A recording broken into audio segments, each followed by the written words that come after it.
Salut les amis, bienvenue dans la suite de notre cours développement web moderne. Dans cette partie, nous allons voir les bases de CSS3.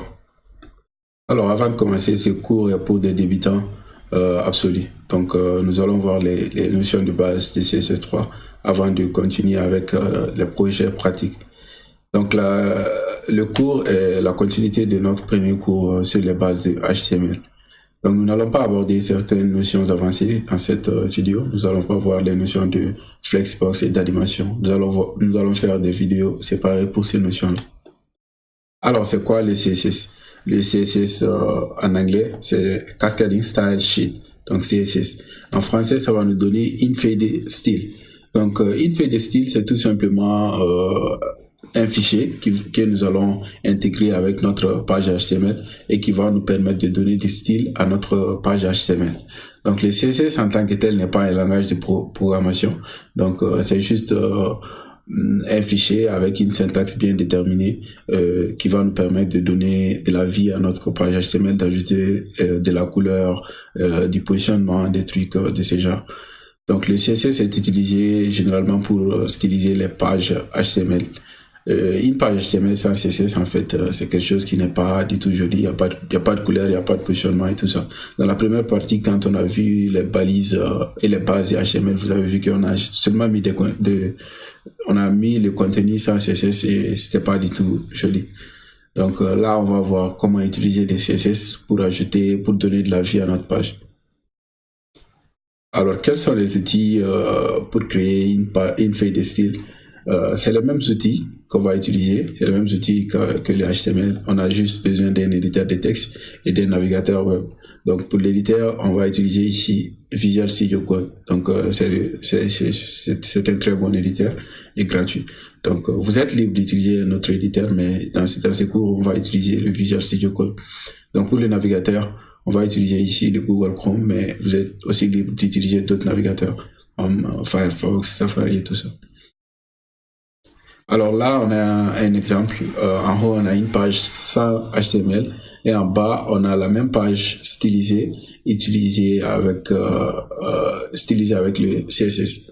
Ok, donc là, on voit bien que avec le CSS, la page elle est plus jolie, il y a de la couleur, il y a du positionnement et tout ça. Voilà, donc on va voir comment ajouter la couleur et le positionnement en utilisant le CSS. Donc dans la prochaine partie, nous allons ouvrir notre navigateur et essayer de commencer à écrire du code CSS. Les amis, donc là je suis au niveau de ma ligne de commande Shell Windows. Donc la première des choses qu'on va faire ici, c'est de créer un nouveau projet. Donc je vais créer un dossier cours CSS. Donc je rentre dans ce dossier là. Ensuite, je vais ouvrir mon éditeur au niveau de ce dossier là. Donc là, il va m'ouvrir Visual Studio Code au niveau de ce dossier. Donc là, j'ai le dossier que je viens de créer qui est ouvert au niveau de mon éditeur. Donc je vais créer un nouveau fichier qu'on va appeler comme d'habitude index.html. Donc là, je vais créer la structure de ma page HTML en utilisant emmet. Donc là, j'ai la structure de ma page. Je vais changer le titre de la page pour CSS. J'enregistre. Donc dans cette partie, nous allons utiliser une extension de Visual Studio Code. L'extension, elle s'appelle Live Server. Donc Live Server va nous permettre maintenant de voir les changements qu'on a réalisés sur notre page en temps réel. Donc on n'a pas besoin de chaque fois rafraîchir la page pour voir les changements.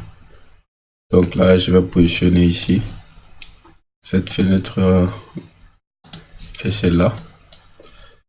Ok, donc là, avec cette extension, nous pourrons voir les changements en temps réel. Par exemple, si j'écris ici des textes et que j'enregistre, vous voyez que le texte il va apparaître ici.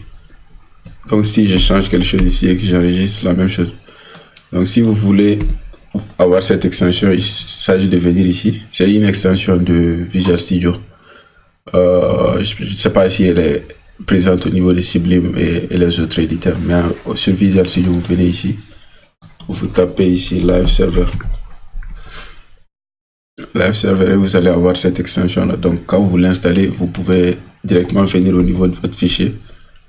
Le fichier que vous voulez ouvrir, vous prenez ça comme ça, open with live server. Et là, il va vous ouvrir ça. Et à chaque fois qu'on va changer quelque chose, on va voir au niveau de notre navigateur. OK? Donc là, vous n'êtes pas obligé de créer ce projet-là. De cette façon, vous pouvez créer le projet de la manière traditionnelle. Donc là, la première des choses qu'on va voir ici, c'est les différentes manières d'ajouter le CSS au niveau de notre page HTML.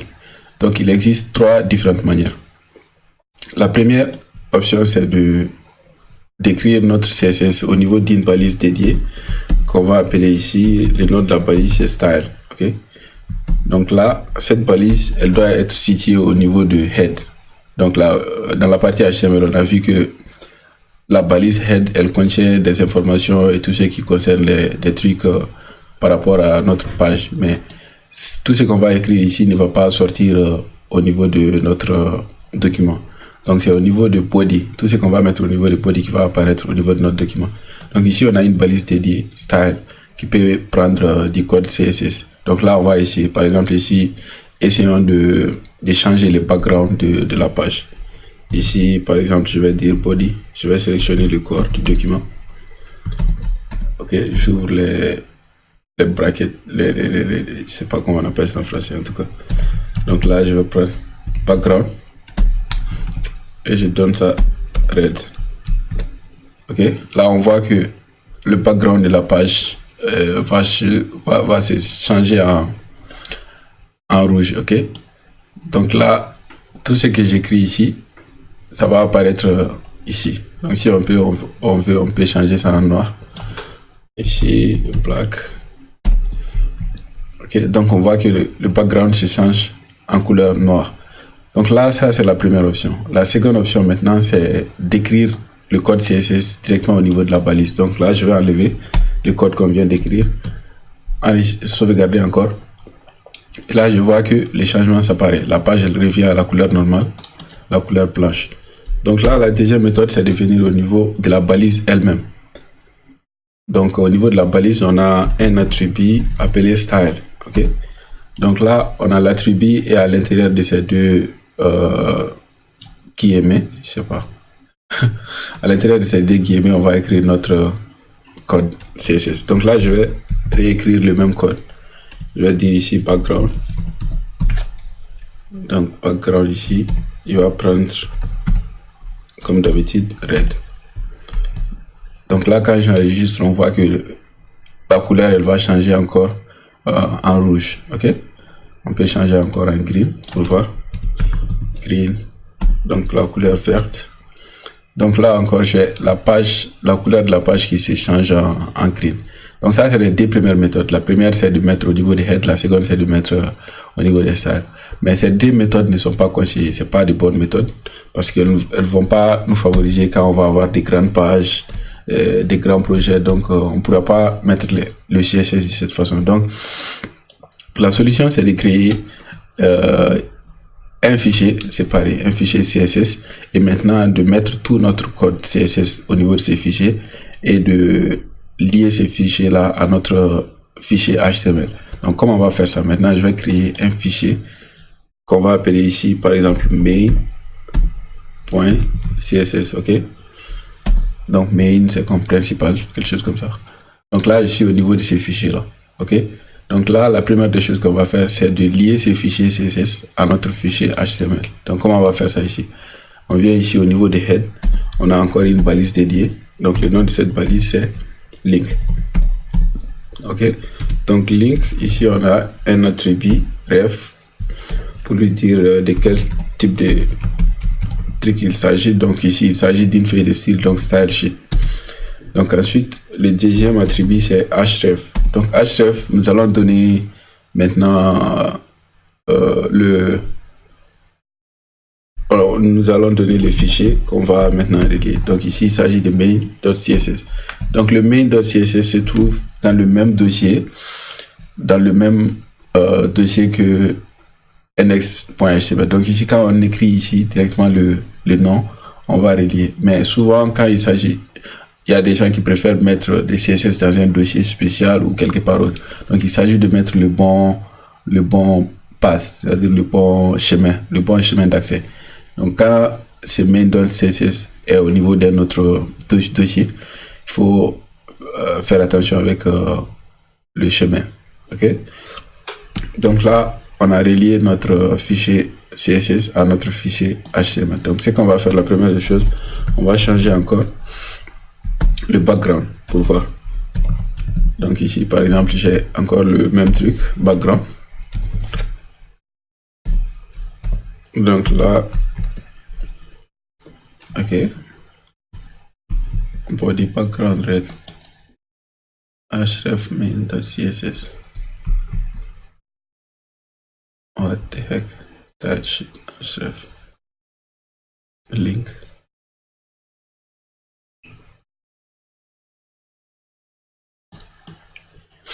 Body.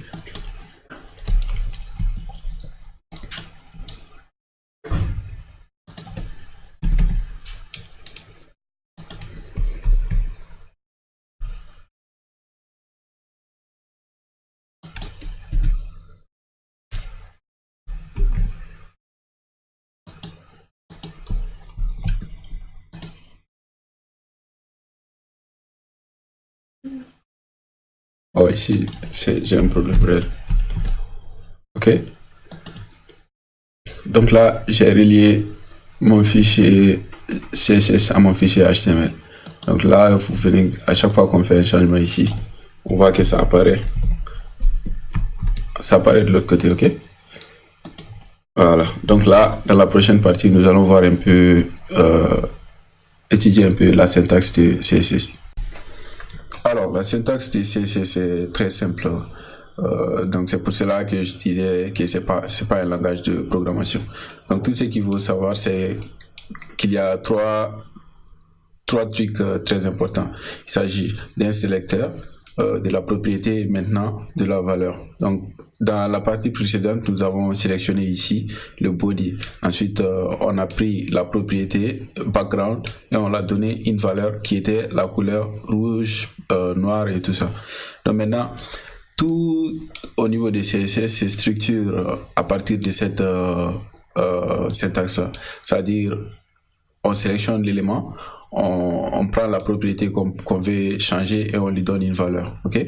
Donc cette valeur, elle peut être une couleur ou bien un font family, quelque chose comme des valeurs ou bien un pixel, quelque chose comme ça. Ça dépend. Donc là, il s'agit seulement de retenir cette structure. Ok.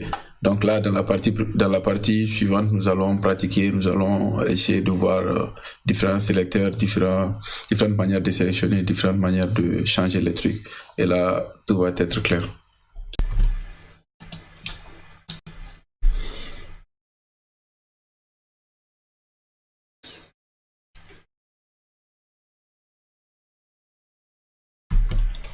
Donc là, je suis au niveau de notre fichier HTML.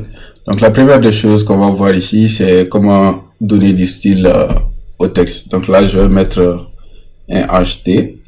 Donc un HT, ceux qui ont suivi la partie HTML savent bien de quoi il s'agit. Donc là, je vais mettre du texte, ok. Du texte à stylisé, ok. Donc mon clavier il est en anglais, donc le texte va apparaître comme ça, ok. Donc là, la première des choses qu'on va voir ici, c'est comment donner de la couleur à ces bouts de texte. Donc qu'est-ce qu'on va faire ici? Donc ici, le texte il est dans une balise H2, ok. Donc c'est la seule balise HD au niveau de notre document. Donc on va venir ici directement et sélectionner cette balise. Donc là, je vais dire HT, ok. Donc là, on va voir la couleur. Donc ici, on peut lui donner n'importe quelle couleur comme ça, qu'on veut. Ok, par exemple ici, je sais pas, essayons de donner la couleur verte à ce bout de texte. Ok, donc là, on voit que la couleur du texte se change en vert. Donc là, la couleur, on a différentes manières. Ici, on a différentes manières de donner la couleur. La première, c'est de donner directement le nom de la couleur, en anglais bien sûr. Donc là, si je donne jaune, rouge, donc là, ici, il y a l'éditeur qui m'aide avec ces petits outils. Je peux changer la couleur ici directement et ça va s'appliquer, ok? Donc là, ce qui nous ramène à la deuxième manière, donc ce qu'on appelle le RGB. RGB, c'est, ici on écrit comme ça, RGB, et à l'intérieur on donne des valeurs. Donc le R c'est pour le rouge, G, green, donc vert, et B c'est le blue, donc ça va faire la couleur bleue. Donc la valeur de chaque couleur est entre 0 et 255. Donc 0 c'est la valeur minimale et 255 c'est la valeur maximale. Donc ici par exemple si je donne 255, 0, 0, ici on va avoir du rouge parce que ici on a RGB, donc on a la valeur maximale pour le rouge, 0 pour la couleur verte et 0 pour la couleur bleue. Donc ici on peut changer ici, par exemple je viens ici 0, 0, 0, ça va donner du noir, ok. Donc si je change ici par exemple ici 255, donc là on va avoir du bleu parce qu'ici les deux sont 0, ok. Donc là on peut essayer de jouer un peu avec ces valeurs là. Donc on va avoir des couleurs ici par exemple, ok. Donc là il s'agit de donner une combinaison de valeurs de rouge, de vert et de bleu, donc pour avoir des couleurs ici, ok. Donc ça c'est la deuxième manière. Donc la troisième manière ici c'est donner la valeur la valeur hexadécimale. Donc la valeur hexadécimale, on met ici ce symbole dièse et ensuite on donne des couleurs. Donc ici FF c'est la valeur maximale pour la couleur. Donc par exemple ici je peux donner, je sais pas trop, A, ici 52, ok. Donc ça c'est la valeur hexadécimale d'une couleur ici. Donc on a la couleur de l'autre côté, ok. Donc ici par exemple si je donne FFF, donc ça va nous donner du blanc, donc ici on va pas voir la couleur, ok. Donc ici c'est toujours des combinaisons de couleurs ici qu'on peut donner. Donc ça c'est les différentes manières de donner de la couleur à un élément, ok. Donc ici on va garder ici notre couleur verte. Donc là ces textes on peut aussi l'aligner. Par exemple ici on voit que l'alignement du texte il est de ce côté, donc on peut aussi centrer ces textes. Par exemple ici on a une propriété ici qu'on appelle text align, donc on va lui donner la valeur center, ok. Donc on voit bien que notre texte il est bien centré ici. Donc là on voit que ce texte il est petit, donc si on veut l'agrandir, qu'est-ce qu'on peut faire ici? On peut lui donner ici font size. Donc le font size on peut les changer, on a différentes manières de les changer. On peut directement donner la valeur en pixels ici. Par exemple si je donne ici 30 pixels, ok, on voit que le texte il va s'agrandir un peu, ok. Si on monte ici à 50, on voit que le texte il est bien grand, ok. Ça c'est une manière de donner la taille. Donc on peut aussi donner des tailles relatives, donc qui ne sont pas des valeurs. Par exemple ici si je donne large, ok, on voit que là il va nous donner une valeur ici automatiquement. Et ici je peux changer, ici je peux mettre X large, donc ça va agrandir un peu. Si je mets un autre X ici, ok. Donc là il y a de la lecture à propos de ces trucs là. On a différentes valeurs ici, donc compte tenu du temps on va pas tout voir, donc on va voir seulement les plus utilisés. Ici on a aussi ce qu'on appelle les valeurs relatives, donc le rem. Donc le rem maintenant ici, à chaque fois que je lui donne une valeur, le navigateur il va calculer cette valeur là en proportion de l'élément le plus externe de la page. Donc ici l'élément le plus externe c'est le body, donc il va prendre la taille du body et me donner une valeur par rapport à ça. Donc ça c'est des trucs un peu avancés, vous allez voir ça au fur et à mesure. Donc dans nos projets on va utiliser ces trucs là, donc ce serait clair. Donc là par exemple ici pour rester simple nous allons donner ici des valeurs en pixels, ok. Donc là j'ai 25, montons à 30, 50, ok. Voilà, donc là ça c'est le font size. Donc on a ici un autre attribut qu'on appelle ici le font family. Donc le font family c'est tout simplement des valeurs ici, donc à chaque fois qu'on change ici, par exemple si je lui donne cette valeur, on voit que le texte il va changer, ok. Donc il y a différents trucs ici. Moi-même, je connais pas trop les noms là. Ici, par exemple, ici, je pense qu'il y a un truc Cordana, quelque chose comme ça. Cambria, ok. Donc il y a des fonts de famille qui sont directement au niveau de notre ordinateur. Donc si par exemple on n'a pas d'autres fonts, donc on a la possibilité d'aller télécharger ce qu'on le font de famille qu'on veut appliquer ici à notre page et, et directement l'utiliser au niveau de cet attribut là, ok. Donc là, ça c'est pour les fonts de famille. Donc on a aussi ce qu'on appelle le font weight, ok. Donc ici on peut lui donner une valeur ou bien on peut directement mettre ici gras, ok. Donc là, ça j'ai mon élément qui est gras ici, ok. Donc là, on a vu les principaux trucs, les principales manières de styliser du texte ici. Donc là, maintenant nous allons voir les différentes manières de sélectionner du contenu en HTML et de lui donner du style au niveau de notre CSS. Donc là, je vais utiliser ce truc là qu'on appelle le rem pour me donner ici du texte, ok. Donc là, on a différentes manières. Donc on a ce qu'on appelle une classe. Là, par exemple, si je donne le nom de la classe, paragraphe, ok, paragraphe, ici, et que j'enregistre.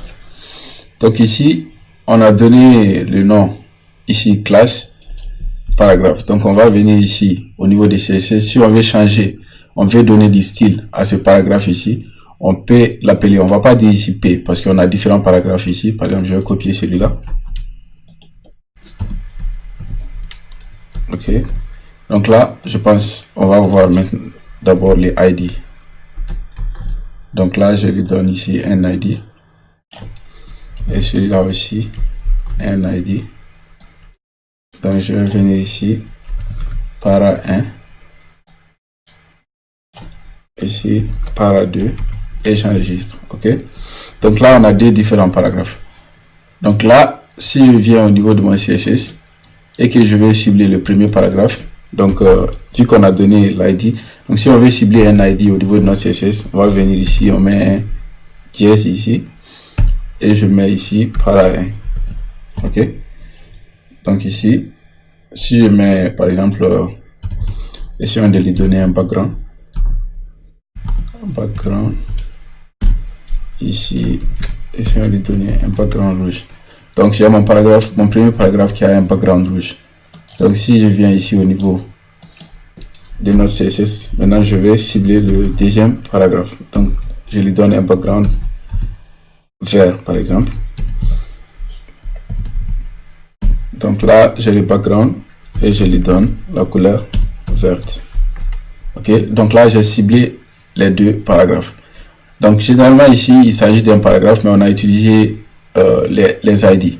Donc ici on a des éléments qui ont tendance à qui se ressemblent. Donc peut-être les styles qu'on va mettre à cet élément là, vu qu'il s'agit des paragraphes, donc c'est peut-être le même style qu'on va utiliser ici.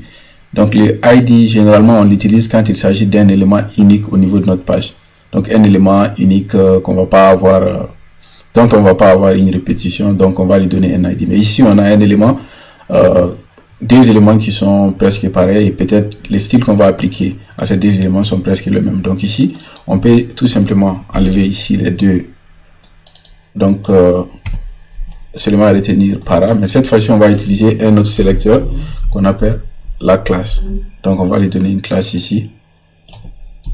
Ici, on va lui donner une classe. Donc là, au niveau de mon CSS ici, je peux directement cibler les paragraphes et je leur donne un background rouge.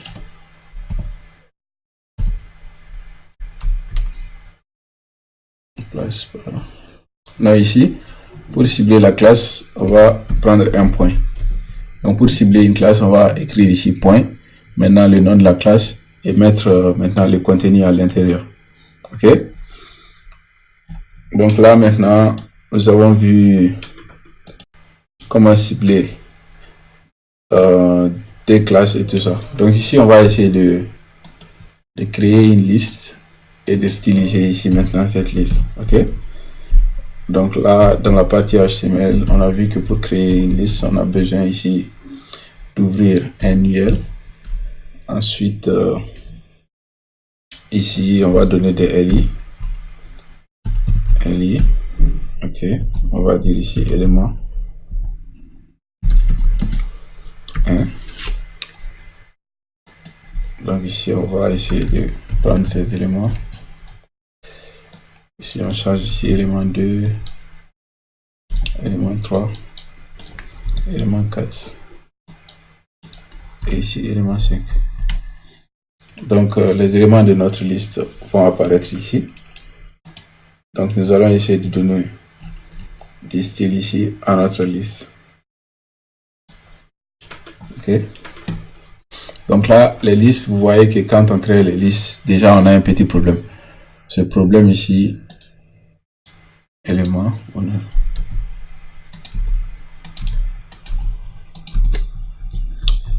donc on a les points qui ne sont pas très jolis. Donc ici, ce qu'on va faire ici, c'est d'enlever ces points là.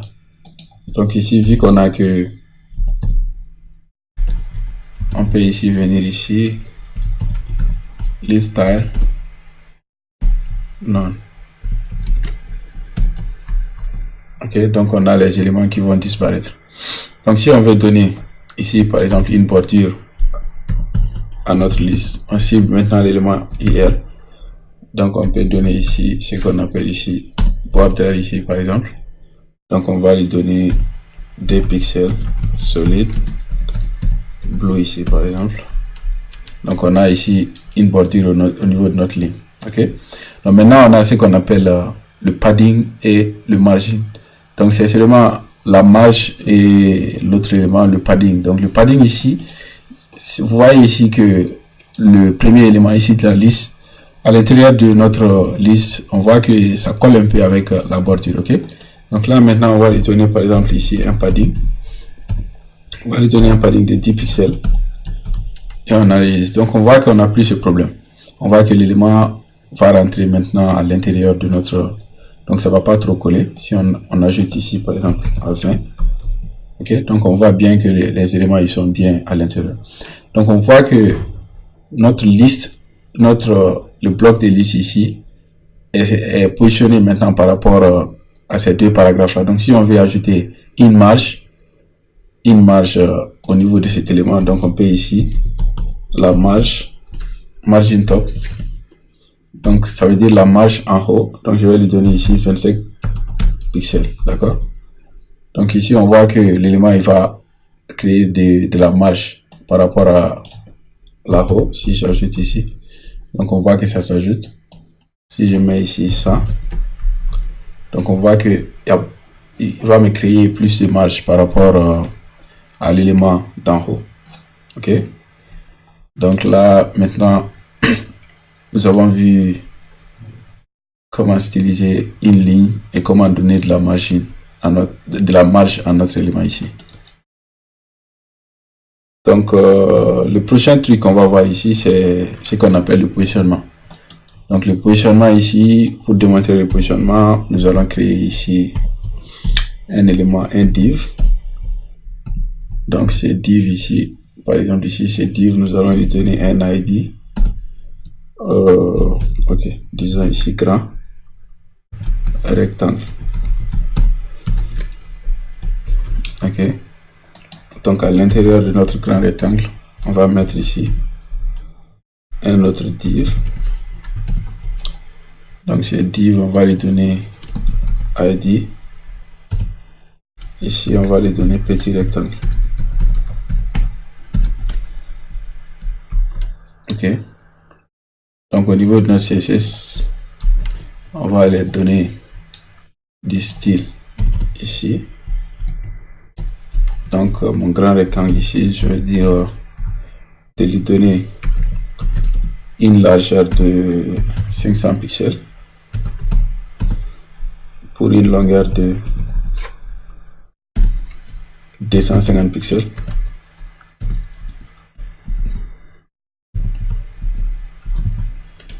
Donc pour un background, donc je vais lui donner un background bleu. Donc blue.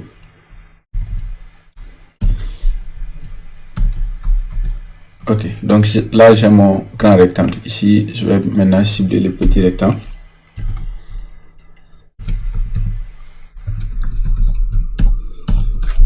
Petit rectangle ici, attention, il y a un T.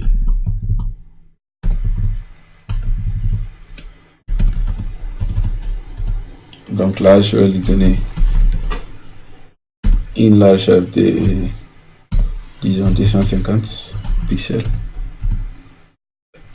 et une longueur de 100 pixels. Et là, je vais lui donner un background de green. Ok, donc là, j'ai mon petit rectangle par rapport à mon grand rectangle. Donc on voit bien que le petit rectangle il est positionné au niveau de, il est positionné à l'intérieur de mon grand rectangle. Donc le positionnement, on a différentes manières de donner du positionnement à un élément. Donc par exemple ici, si je veux que on a ce qu'on appelle le positionnement relatif. Donc ici par exemple, je viens ici, je donne position. Ok. Donc je dis que les éléments qui sont à l'intérieur de mon grand rectangle vont être positionnés relativement par rapport à leur élément parent. Donc là, ici par exemple, si je veux le positionner, je vais dire ici, tu vas me le mettre 50 pixels par rapport à l'élément d'en haut.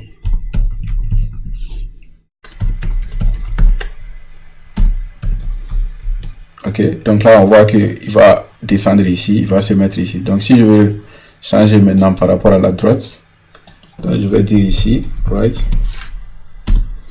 Donc je vais changer ici par exemple 50 pixels. Ok, donc là on voit que il va bouger un peu. Si on change ici left.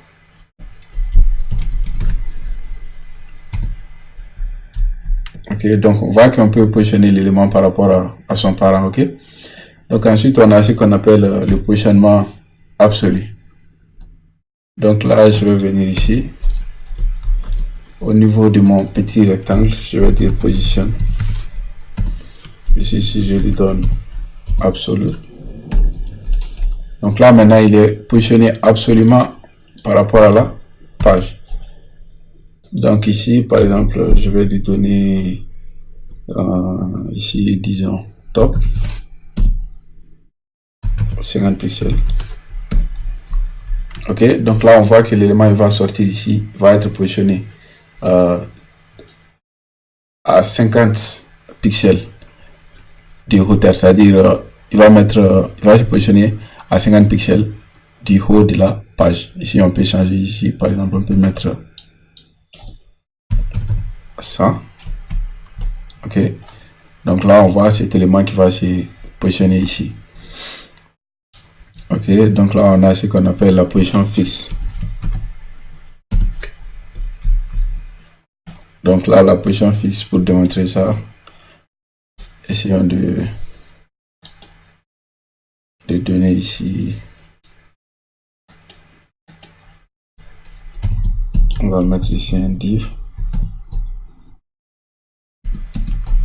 on va lui mettre les styling. Ici on va dire par exemple margin bottom, ici 250 pixels. Ok, donc là on voit que notre petit rectangle il est positionné de façon absolue par rapport à la page. Donc là généralement on positionne comme ça des éléments, des boutons au niveau d'une page. Ok, donc là dans la prochaine, maintenant on va voir comment donner du style à un formulaire. Donc là par exemple j'ai mon formulaire ici, donc je vais lui donner ici par exemple un label. Un label ici, je vais dire non. Donc au niveau de nom ici, je vais donner un input de type texte.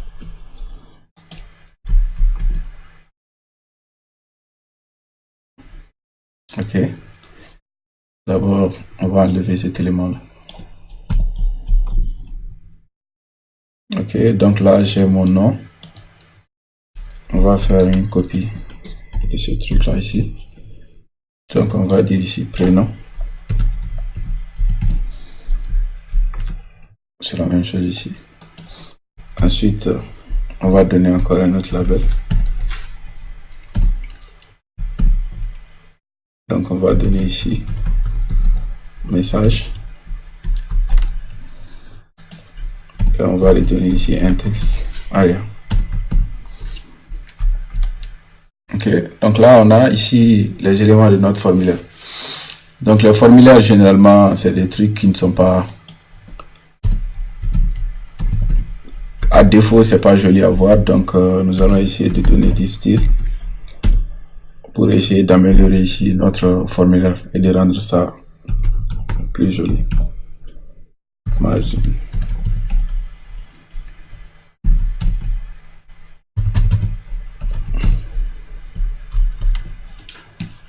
Ok. Donc là, la première des choses, on voit que les éléments de notre formulaire sont alignés de manière ici horizontale. Donc on va essayer de changer ça. On va cibler ici notre formulaire.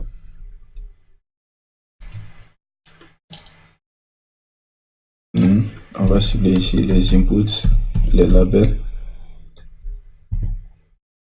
Ok, et les textes arrière. Donc on peut ici cibler plusieurs éléments ici. Donc par exemple ici, je vais leur donner tous une valeur. Donc je vais faire un changement qui va s'appliquer à tous ces éléments en même temps. Donc ici, je les cible comme ça. Donc par exemple ici, je vais mettre display. Ici, je vais mettre bloc.